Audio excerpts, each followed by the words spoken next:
Early self-implosion, just not where we wanted to be going into halftime, and it's tough to battle back from a deficit like that. But we tried to show some character in the second half, and when that clock starts going as fast as it did, it's tough to get back in. You were watching the ceremony over there. You've done that second year in a row. I mean, that's what goes through your mind when you see them celebrating? Well, in our culture now, man, I have to teach by example, and I have to teach every day. And we talked about at halftime, you know, if things didn't go our way at the end, we got to stand by the road.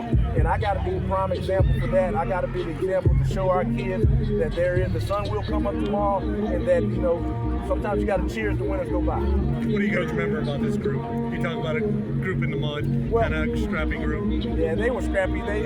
We didn't show a lot of scrap tonight, but you know, I don't want to take away anything that these guys have accomplished. You know, with losing the production we lost last year, I don't know if a lot of people expect us to be back here, but we expect to be back here. And I'm super proud of these guys, and I want them to know that, you know, they got a home for life. You know, coming back from their collegiate trips, coming back on their college vacation. I want our place to be the place they come back to and feel like it's home. Coach, you coached up making Irmo preeminent school in the state. Back-to-back runner-up finishes, despite how it ended up in this game. Do you feel like you're there?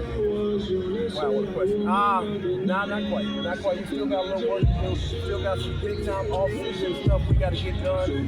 But like you said, though, I'm still proud of these guys. I don't want to take away anything that these guys did and how we had a really good week of practice. It's just that when you run into a buzzsaw like that and you keep having mistake on top of mistake, these guys and Coach Wofford will always capitalize. They've been doing it all year. They've been capitalizing on other teams' mistakes. And so that was our primary concern. Is we didn't want to come in here and self-destruct and make the mistakes that give them the field position. And those guys stayed in great field position all night. They have an excellent return game. They have excellent special teams. And special teams played a major part in the difference of the game.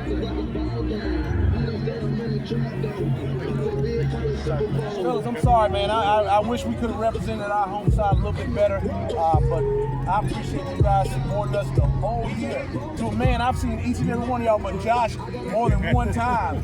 But listen, I don't want you guys to take anything away, and don't want you guys to think that we're not a good program. And like I said, I apologize for the way we played tonight, but you know, we're gonna get back to the drawing board, and we're gonna try to get back to being big Irmo. What does it say about the program, considering the weapons you lost, that you're able to get back here a second year in a row? Well, it says that we are a really pretty good regular season team and pretty good first couple rounds of the playoff team. But we gotta do better at the end. And like I said, this week wasn't as fast as last week, so we felt good about our preparation. But we didn't anticipate the mistakes that we would make early on to give those guys great field position.